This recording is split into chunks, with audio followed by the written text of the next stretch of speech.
This is why narcissists create enemies. Narcissists are always looking to create enemies by being actively opposed and hostile to people. They're always looking to weaken or harm you in some shape or form, to cause you severe physical and mental suffering, as though it's their only purpose in life, as though it's their only reason for existing, which is why the only thing they really know how to do is to assess the risks, possibilities or effects of a situation or a course of action, to make a judgment, forecast, projection, prediction or expectation.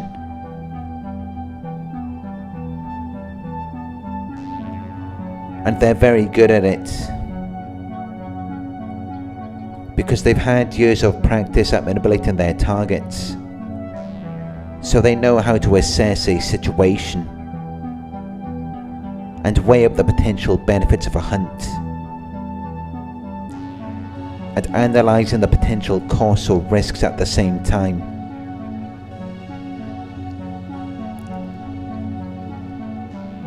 It's like an animal. They operate from their reptilian brain, so they know how to coordinate an attack, and they anticipate a response from their prey. Predator animals in the wild have been found to frequently form coordinated hunting groups where they attack in line formation. They engage in collective behaviour, especially under conditions of considerable informational constraints. And narcissists are no different. They run schemes. They operate from large-scale systematic plans or arrangements for attaining a particular object or putting a particular idea into effect. They make plans in a devious way with the intent to do something illegal or wrong.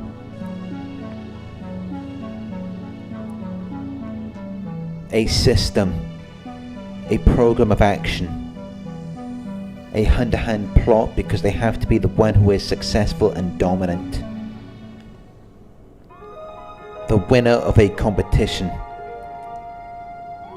the one who achieves a position of authority where they can be in charge and give orders and make decisions, because what they're really seeking is unlimited access to power and control.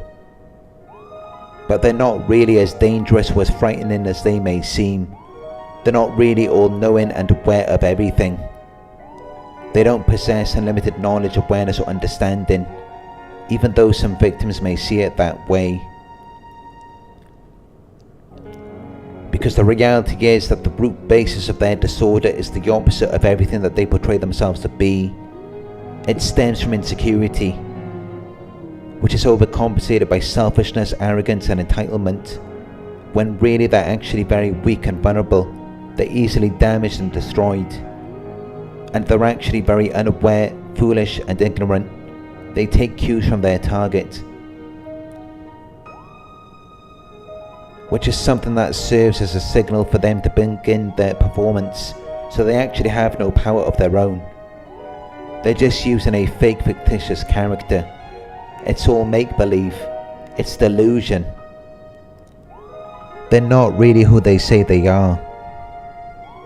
They have nothing to fight for. They have a false sense of pride from their belief in a separate self, a false character which they use to fool you, and that is what they're defending, because it is essential to their emotional survival. And it works for them because they compartmentalize their situations and interactions. They divide them into sections or categories. They separate them into parts, and they do not allow those parts to mix together.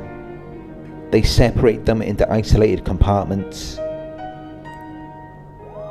to where they're living multiple separate and very different lives, where they may appear to be a different character in each, and one character may be the exact opposite to the other, because they will continue with whatever is working for them.